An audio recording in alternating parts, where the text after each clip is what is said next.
सब प्रोजेक्टर बंद हो जाए, जब पर्दे पर कोई प्रक्षेपण नहीं, no projection on the screen, श्वेत पर्दा रह जाएगा। बिल्कुल ऐसे ही जब आपसे विचार सब तिरोहित हो जाएंगे, उस खालीपन में, उस शून्य में जो आपका वास्तविक सत्य है, जो आपका स्वरूप है, वो प्रकट होगा। उसी को ज्ञानियों ने कहा स्वयं का साक्षात्कार। और ये तब होगा जब निर्विचार चैतन्य को उपलब्ध होंगे। और ऐसा हो सकता है, ये कोई खाली बातचीत की सामग्री नहीं है। लाखों करोड़ लोगों पर प्रयोग हुए हैं। 40-50 साल से तो मैं इस लाइन में लगा हूँ, देखता हूँ रोज लोगों के जीवन में रूपांतरण घटित हो रहा है। लेकिन उसके लिए साधना करनी होगी, 1 घंटा ध्यान के लिए निकालना होगा प्रत्येक व्यक्ति को। ऐसा प्यारे ओशो का संदेश है, ध्यान और प्रेम। ध्यान का दिया बारो और प्रेम अपने आप सुफलित होगा उसी के प्रकाश रूप में। स्वयं के भीतर जब स्वयं को जानोगे तो आपसे अलग कोई दूसरा नहीं है। आप अपने आप को प्रेम करोगे, फिर दूसरे को करोगे। इस तरह ये प्रेम का संदेश पूरी दुनिया में फैल सकता है। लेकिन उसके लिए अहम बात जो है, क्या कभी आपने अपने आप को प्रेम किया? कभी कभी आपने अपने को कैरेश किया? क्या कभी आपने अपने को टीका लगाया, फूलों की माला पहनाई, अपने चरण स्पर्श किए? क्या आपने कभी अपना चुम्बन लिया? नहीं। हम प्रेम की भीख मांगते हैं, लेकिन कभी स्वयं को प्रेम किया? ध्यान की गरिमा से पहली बार आप अपने प्रेम में पड़ोगे, अपने आप को जान पाओगे। जब आप अपने आप को जान लेते हैं, वो प्रेम फिर पत्नी में, बच्चों में, घर में, गृहस्थी में, परिचित लोगों में फिर ये फैलने लगा। जब ये सर्व का प्रेम हो जाता है, इसी को कहा है परमात्मा का प्रेम। इसी को परमात्मा कहा है। शुरू होती है गाथा अपने से, स्वयं को जानो, नो योर सेल्फ। और कैसे? विचार नहीं जागने देंगे, विचार नहीं समझने देंगे।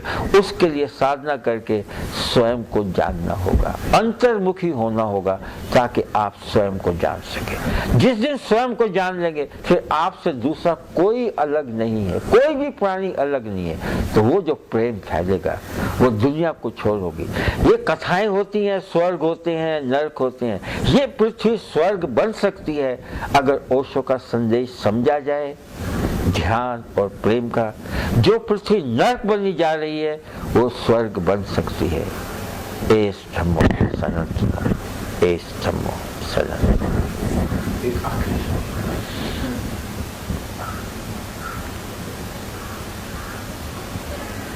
हम बहुत अनुग्रहित है कि काफी स्वभाव स्वामी ने बहुत कुछ बताया। और एक आखिरी सवाल हम ये करना चाहते हैं। एक समय था जब आप हरीश मल्होत्रा थे। यदि आपके जीवन में ओशो नहीं आते तो आप कहाँ होते? और ओशो के संस्पर्श से, उसके सत्संग से, उनके आशीर्वाद से आपके जीवन में क्या परिवर्तन आया, वो आप बताइए। और ओशो आपसे क्या काम करवा रहे हैं माध्यम बना के, और भारत में, नेपाल में, या खास करके विश्व में, क्योंकि हमारी जिम्मेवारी बढ़ जाती है। ओशो ने कहा है लिव यू माई ड्रीम, मेरा स्वप्न मैं आपको सौंप के जाता हूँ। और एक ही स्वप्न है कि आप जागिए। ये कोई मिशनरी वर्क नहीं है, कोई सेवा करने हम निकले नहीं है। फिर भी स्वयं में जब परिवर्तन आता है तो जो सच्चिदानंद फैलता है, उसको हमें जो जो प्यासा है, जो आतुर है, उनको पहुंचाना है। तो आपकी दृष्टि से आप क्या कार्य कर रहे हैं, भविष्य में क्या करना चाहते हैं, और जो भी ओशो को प्रेम करते हैं, जो सन्यासी है, उनको इस संकट वाली घड़ी में, जैसे आपने कहा कि न्यूक्लियर वेपन चारों ओर से दबाव आ रहा है, या तो जगत बचेगा या जगत विदा हो जाएगा। तो जो परंपरागत लोग हैं उनका कोई दोष नहीं है, राजनेता का तोल अंधे। एक ही लोगों की जिम्मेवारी है, सिर्फ ओशो के सन्यासियों की जो थोड़े जागृत हैं। तो हम लोगों को ओशो का भीतर से और बाहर से कैसे कार्य करना चाहिए, एक तो आपके जीवन में क्या परिवर्तन आया, ओशो का कार्य कैसे किया जाए, उसके संबंध में आप जरा बताइए।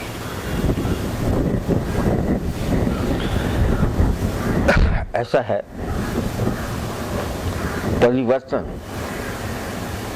ट्रांसफॉर्मेशन ध्यान का सबसे बड़ा गुण जो साधक को, जो साधना कर रहे हैं, उनको साफ साफ दिखने लगता है। ये तो विज्ञान की तरह है, 2 और 2 4 अरिथमेटिक की तरह। बिल्कुल ऐसा ही ध्यान साधना में भी फलित होता है। जो जो मित्र ध्यान साधना कर रहे हैं, उनके जीवन में जाने अनजाने रूपांतरण घटित हो रहा है। अब खास मित्र ने पूछा, मैं तो व्यापारी बुद्धि का आदमी था, धन का लोभी था, हर वक्त धन की प्यास थी, काम वासना भी बड़ी प्रगाढ़ थी। धन और वासना, सेक्स, ये बड़े आपस में जुड़े हुए हैं। कितना धन कमा लो तो भी तृप्ति नहीं होती, कितना सेक्स में चले जाओ तो भी तृप्ति नहीं होती। ये सब अतृप्ति के सोपान हैं। ऐसा ही मेरा चरित्र कहूं, ऐसा मैं था। लेकिन ओशो के संपर्क में आने के बाद ध्यान साधनाएं हुई। खासकर माउंट आबू में जो ओशो ध्यान साधना स्वयं करवाते थे, उनके सानिध्य में, उनके सन्मुख ध्यान करने का अवसर मिला। सौभाग्यशाली हूँ। तो धीरे धीरे धीरे धीरे कब कैसे ये बाहर जगत छूटने लगा। मैंने छोड़ा नहीं, मैंने त्याग नहीं किया, मैंने कुछ नहीं किया।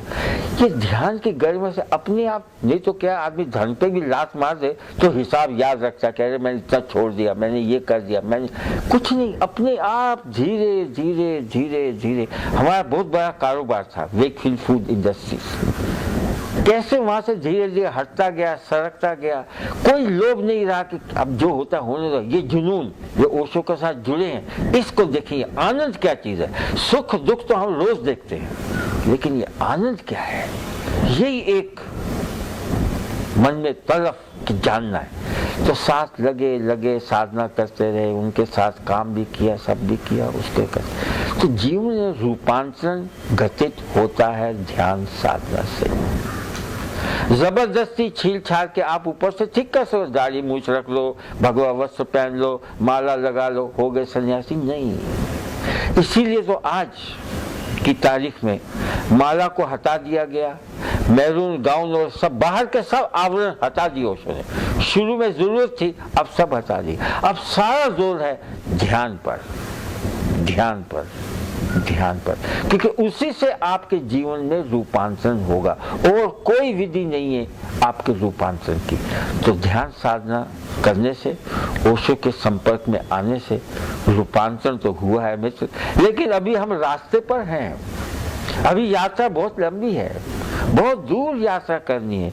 तो एक साधक की तरह चल रहे हैं। लेकिन ओशो का एक वचन याद दिलाऊं।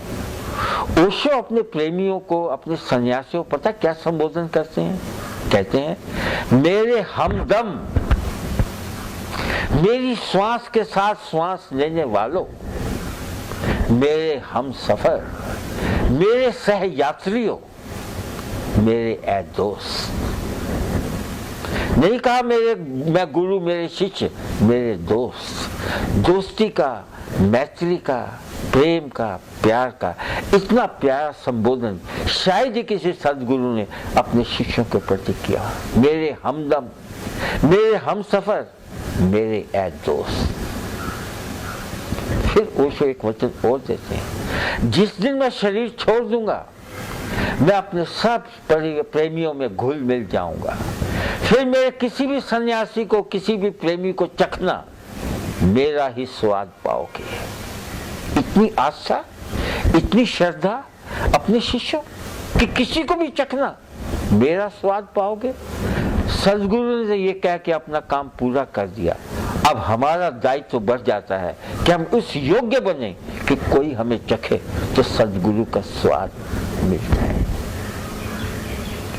ऐसा है।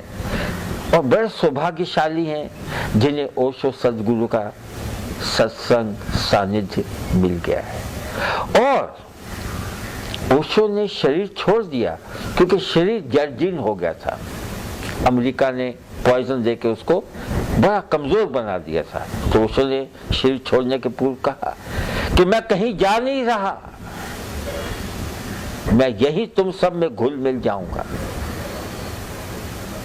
बुलबुले को देखा, पानी के बुलबुले को, कैसे हवा बंद हो जाती है पानी की पर्स में, और जब बुलबुला फट जाता है तो क्या होता है, हवा में चले, पानी पानी में गिर जाता है। सब यही है, मैं यही मौजूद हूं। जो जितने ध्यान में साधना में गहरे जाएंगे मुझसे संपर्क बना सकते हैं।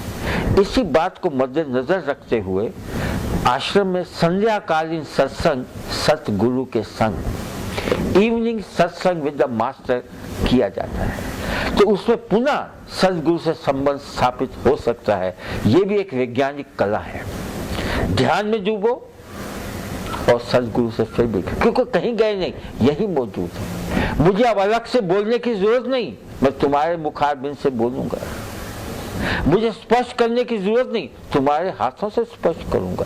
मुझे सोचने समझने की जरूरत, तुम्हारी बुद्धि तुम्हारे हृदय से काम करूंगा। तो सदगुरु ने तो इतना स्पष्ट कर दिया कि मैं कहीं जा नहीं रहा, मैं तुम सब में घुल मिल गया हूं। तो प्रेमी मित्रों, इसे करिश्मा कहें, चमत्कार कहें, वैज्ञानिक दृष्टि कहें, आउटकम, ध्यान की यह आउटकम है कि आप में रूपांतरण हो जाता है। हम बहुत अनुग्रहित है कि आपने अपना समय निकाला और एक नई जो श्रृंखला हमने शुरू की है, जो शुरू से 1960 से लेके 80 तक जिन्होंने स्वयं पुरुषों से संन्यास लिया है, शक्तिपात लिया है, उनसे रच गए, उनके भक्त बन गए, उनके रोम रोम में ओशो के अलावा कोई भी नहीं है। भविष्य में भी हम काफ़ी लोगों का आपको इंटरव्यू देंगे। अब फिर से हम स्वभाव स्वामी का बहुत अनुग्रहित है कि आपने समय निकाला। आपको धन्यवाद, प्रणाम। भविष्य का स्वप्न भगवान, आपको एक सवाल और रह गया है, यानी उसी के अनुसंधान में कि ओशो का कार्य भारत में कैसे किया जाए, या आप कैसे क्या करना चाहते हैं, उनके संबंध में जरा बताएंगे। प्रेमी मित्रों, ओशो ने 99.9% काम कर दिया है। इतना लिटरेचर, इतने सीडी, इतने कैसेट, इतने विचार, कोई 2 लाख से अधिक प्रश्नों के उत्तर, आने वाले 1000 साल में कोई जो प्रश्न पूछेगा वो आज उत्तर दे दिए। इतनी सामग्री, इतना बड़ा खजाना हमारे पास दे दिया है। अब हमें क्या करना चाहिए? सबसे पहला कार्य तो ओशो की वाणी, ओशो का लिटरेचर, ओशो का साहित्य जितनी जल्दी हो सके घर घर, बचपन बच्चे, स्कूल स्कूल, कॉलेज कॉलेज, एक एक विद्यार्थी, एक एक टीचर, एक एक प्रोफेसर, एक एक व्यक्ति तक पहुंचा दे। एक काम। दूसरा, आपके मोहल्ले में ओशो की कोई भी किताब ले लें, 4-5 मित्रों को निमंत्रण दे दें, पुस्तक पर, समझो आपका टेप रिकॉर्डर नहीं है, कुछ नहीं है, तो मैं बोलता हूँ कुछ ना होते हुए उस किताब के पन्ने में से एक एक चैप्टर पढ़ो, थोड़ा समझा दो, पढ़ दो, लोग समझ जाएंगे। ओशो की भाषा बड़ी सरल है, ये कर सकते हैं। फिर जिनके पास सामर्थ्य है, सेंटर चला सकते हैं, ध्यान किया है, दूसरों को करवा सकते हैं, उस कार्य में लगें।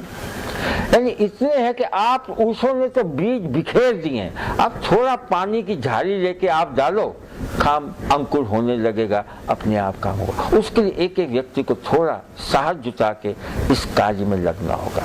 मेरी दृष्टि में मैं जिस ढंग से काम शुरू किया है और आगे करने की योजना है, उसमें यही है कि जब हम ओशो के साथ जुड़े थे तो कोई समझो 30, 35, 31, 26 वर्ष के थे। उस बीच 30-35 साल और गुजर गए, तो अब उम्र होगी 70-72 साल की लोगों की। उसमें से आधे तो परमात्मा को प्यारे हो गए, जो कुछ बचे हैं, कुछ शरीर न ठीक होने की वजह से बीमार हैं या कुछ करने योग्य नहीं है, चल भी नहीं सकते, उनको भी छोड़ दो। तो जो संदेश, ओशो का जो संदेश है, जो नई पीढ़ी आ रही है, उन तक पहुंचाने का कार्य इस पीढ़ी का है। उसके लिए मेरी योजना है।